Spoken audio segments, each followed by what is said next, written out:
നമസ്കാരം. മലയാള സ്പെഷ്യലിലേക്ക് കയറി പോന്നോളെ. പെട്ടി പെട്ടി വോട്ട് പെട്ടി പെട്ടി തുറക്കുമ്പോൾ ഞങ്ങൾ പൊട്ടും. ആ പൊട്ടും പൊട്ടും അന്തസ്സായി പൊട്ടും. പൊട്ടിക്കഴിഞ്ഞാലും കുലുങ്ങൂല നമ്മൾ. അല്ല, പാലം കുലുങ്ങിയാലും കേരളം കുലുങ്ങൂലെന്ന് കേട്ടിട്ടില്ലേ?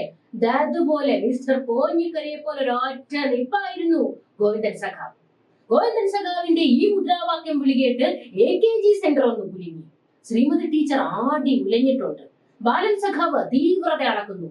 തിന്നുകൊണ്ടിരുന്ന പഴം തൊണ്ടയിൽ കുടുങ്ങി വിമാനം സീതപ്പൻ. ഹേ ഗോവിന്ദൻ, യേ ക്യാ ഹുവാന്ന് മുഖ്യൻ. അതെ സുഹൃത്തുക്കളെ, ജൂൺ 4-ന് മുൻപ് തന്നെ തോറ്റതായി പ്രഖ്യാപിച്ചു കഴിഞ്ഞിരിക്കുകയാണ് പാർട്ടി സെക്രട്ടറി. ഇനി അതിനോട് മനസ്സ് പൊരുത്തപ്പെട്ടാൽ മതിയെന്ന് എല്ലാം ഈശ്വരനെ സമർപ്പിക്കുന്നു. വരൂ അനിമേഷുകളെ, നമുക്ക് ആ തെക്കേ മൂലയിലേക്ക് മാറിയിരുന്ന് ഒരു ഹോമം നടത്താം. കാർത്തികാചാര്യനാകെ കിളിപോയി നിൽക്കുകയാണ് കേട്ടോ. എന്തോ കുഴപ്പമുണ്ട്. മൂപ്പര് തോൽവി സംഭവിക്കുന്ന വീഡിയോ വരെ ഇറങ്ങിയെന്ന് ലീക്കായതാ ലീക്ക്. ഞാൻ അന്നേ പറഞ്ഞാണ്, യഥാർത്ഥത്തിൽ നിങ്ങൾ ഇനി എന്ത് ചർച്ച നടത്തിയാലും ചർച്ച നടത്തിയില്ലെങ്കിലും ജയിക്കുന്നത് ആരാണ് തോക്കുന്നത് ആരാണ് എന്ന് ജനങ്ങൾ തീരുമാനിച്ചിട്ടുണ്ട്. അത് വസ്തുനിഷ്ഠമായ ഒരു യാഥാർത്ഥ്യമാണ്. ഇനി അതിനോട് നമ്മുടെ മനസ്സ് പൊരുത്തപ്പെടാൻ വേണ്ടിയിട്ടാണ് എണ്ണം എണ്ണിക്കോട്ടെ.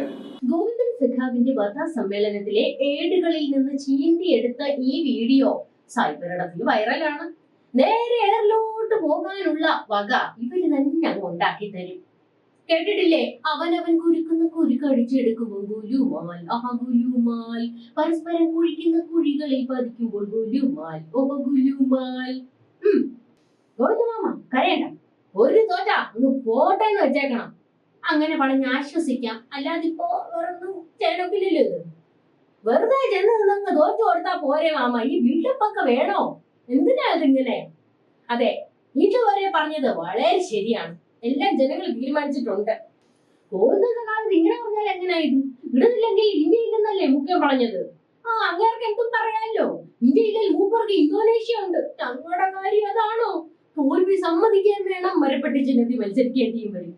ചെങ്കൊടി മാറിക്കളിച്ച് AKG മുറ്റത്ത് ആ മരപ്പട്ടിയുടെ മൂഞ്ചി തൂക്കേണ്ടി വന്നാലത്തെ അവസ്ഥ ഒന്ന് ഓർക്കുമ്പോഴാണ് എന്റെ കാറിൽ മാസം മുത്തപ്പ സഹിക്കാത്തത്. ഇങ്ങനെ ഇമോഷണൽ ആകാതെ സഖാവി. ആകും ഞാൻ ഇമോഷണൽ ആകും. ആ പിണറായി മോളിൽ കൂടി മേടിച്ച മാസപ്പടിക്ക് മെഴുകിയത് ഞാൻ. കട്ട മുതൽ ബാങ്കിൽ ഇടാൻ അവര് വിദേശത്ത് പോയപ്പോൾ മെഴുകിയത് ഞാൻ. ഈ ടേം കഴിഞ്ഞ് പിണറായി വിദേശത്തേക്ക് മുങ്ങും. ചിഹ്നം പോയത് എന്റെ പാർട്ടിയുടെ. മുഖ്യമന്ത്രി കസേര പോയത് എനിക്ക്. ഇത്രയൊക്കെ സംഭവിച്ചിട്ട് എനിക്ക് ഇമോഷണൽ ആക്കാൻ അവകാശമില്ല അല്ലേ? ഇന്ന് ഇറങ്ങിക്കോണം വീണേം വിളിച്ചോണ്ട് പാർട്ടി ആസ്ഥാനത്ത് തോന്നും. ഇതാണ് ഗോവിന്ദൻ സഖാവിന്റെ രാജകൽപ്പന. പണി നോക്കുവേന്ന് പിണറായി. ഞാൻ ഇറങ്ങൂല്ല, മുടിപ്പിച്ചിട്ടേ ഇറങ്ങും. ഗോവിന്ദൻ മാമന് കേരളത്തിൽ നാറിയാൽ മതിയല്ലോ. അങ്ങ് ഡൽഹിയിലോട്ട് നോക്ക്. ഒരു മനുഷ്യൻ പാൻ ഇന്ത്യൻ തലത്തിൽ കിടന്നങ്ങ് നാറുമല്ലേ അങ്ങ്.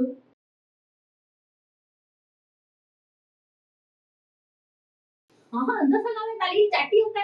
ഇത് മാത്രം ആക്കണ്ട, ശൂലം കൂടി കുത്തിക്കോ. നിരീശ്വരവാദികളുടെയൊക്കെ ഒരു ഗതികേട് നോക്കണേ എന്റെ മുന്നു പടച്ചോനെന്ന്. തൈപൂയ കാവടിയാട്ടം, തങ്കമയിൽ പീലിയാട്ടം. Hi hi hi hi. ഒളിക്കരുത്. സ്വന്തം പാർട്ടി ചിഹ്നത്തിന് വോട്ട് ചെയ്തിട്ട് മരിച്ചാൽ മതി എന്നാ മൂപ്പരുടെ ആഗ്രഹം. ഇത്ര ഗതികേടൊന്നും ഗോവിന്ദമാവില്ലല്ലോ. ഇത് അരിവാൾ ചുറ്റികയ്ക്ക് വോട്ട് ചെയ്യാൻ പറ്റാത്ത പാർട്ടി ജനറൽ സെക്രട്ടറി. കഷ്ടം തന്നെ. ഇപ്രാവശ്യം വോട്ട് ചെയ്ത് വന്നിട്ട് ഒരു എളുപ്പമില്ലാതെ മൂപ്പര് വിളിച്ചങ്ങ് പോവാണ് ഞാൻ ചൂലിന് വോട്ട് ചെയ്തത്. ഇത്രയും കാലം അപ്പൊ ചെയ്തത് കൈപ്പറ്റിക്ക്. ഇനി വരും കാലത്ത് മരപ്പട്ടിക്ക് ചെയ്യാൻ പോകുന്ന അപൂർവ ചരിത്രം രചിച്ച മത്സരം. ചരിത്രം തങ്ക ലിപികളിൽ ആ പേര് ചേർക്കും. പ്രതിഭയാണ്, പ്രതിഭാസമാണ് മൂത്ത സഖാവ്. ഏതൊക്കെ സംസ്ഥാനങ്ങളിൽ ആരുടെയൊക്കെ കൂടെയാണ് സഖ്യമെന്ന് ഇവർക്ക് പോലും ഒരു പിടിയില്ല. എന്നാലെന്താ, സഖാക്കൾ അഭിമാനത്തോടെ പറയുന്നു, ഇടതില്ലെങ്കിൽ ഇന്ത്യയില്ലെന്ന്. ഞങ്ങളെ ട്രോളാൻ വേറൊരു തെണ്ടുകളുടെ സഹായം ഞങ്ങൾക്ക് വേണ്ടത്. എന്റെ പൊന്നു ഗോവിന്ദമാമ, ക്ലച്ചൂരി വെച്ച് നോക്കുമ്പോൾ ഗോവിന്ദൻ മാമന് കേരളം സ്വർഗമാണ്. തളരരുത് മാമ, തളരരുത്. രണ്ട് താത്വിക ഡയലോഗ് അടിക്കങ്ങോട്ട്. മറ്റേ വൈദ്യുതാത്മിക ഭൗതികവാദം ആ സാധനം തന്നെ. മാമന്റെ വിഷമം അങ്ങ് തീരട്ടെ. തോൽക്കുമെന്ന് നിങ്ങളുടെ വാദങ്ങൾ ഞങ്ങളുടെ മസ്തിഷ്കത്തിലേക്ക് ആവാഹിക്കാൻ ഈ പ്രസ്ഥാനത്തിന് കഴിയില്ല. നവോത്ഥാന ആശയങ്ങളുടെ കടയ്ക്കൽ കത്തിവെക്കുന്ന ശ്രേണീകൃതമായ അധികാര ബന്ധത്തിൽ നിന്നുള്ള ഫാസിസ്റ്റ് ശബ്ദമാണത്. ഇത്തരം കമ്മ്യൂണിസ്റ്റ് വിരുദ്ധ വികസന വിരുദ്ധ ആശയങ്ങൾ പൊതുമണ്ഡലത്തിലേക്ക് കടത്തിവിട്ട് ആശയത്തെ ശുഷ്കമാക്കി നവ ലിബറൽ ആശയങ്ങളെ ദാരിദ്ര്യവൽക്കരിക്കലാണ് ഇതിന് പിന്നിലെ ഗൂഢലക്ഷ്യം. ഇത്തരം അരാജകത്വവാദങ്ങളിൽ ഒതുങ്ങി നിൽക്കുന്നതല്ല പാർട്ടി മുന്നോട്ട് വയ്ക്കുന്ന പുരോഗമന ആശയങ്ങളുടെ ശ്രേണി. ഇത്തരം കടന്നാക്രമണങ്ങളെ ചെറുക്കാൻ ഇടതുപക്ഷ ജനാധിപത്യ മുന്നണി എക്കാലവും പ്രതിജ്ഞാബദ്ധരാണ്. ഇടതിന്റെ അന്തരാത്മാവിൽ നിന്നുള്ള സ്ഫോടനകരമായ വികാരത്തിന്റെ അലയൊലി മാത്രമാണ് നിങ്ങൾ ഇപ്പോൾ കേൾക്കുന്നത്.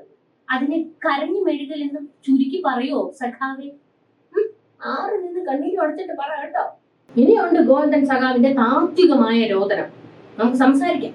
അപ്പൊ കാണാം സുഹൃത്തുക്കളെ. ഞാൻ നാളെ നാട്ടിൽ വരെ പോവുകയാണ് കേട്ടോ. മറ്റന്നാൾ കാണാം നമുക്ക്.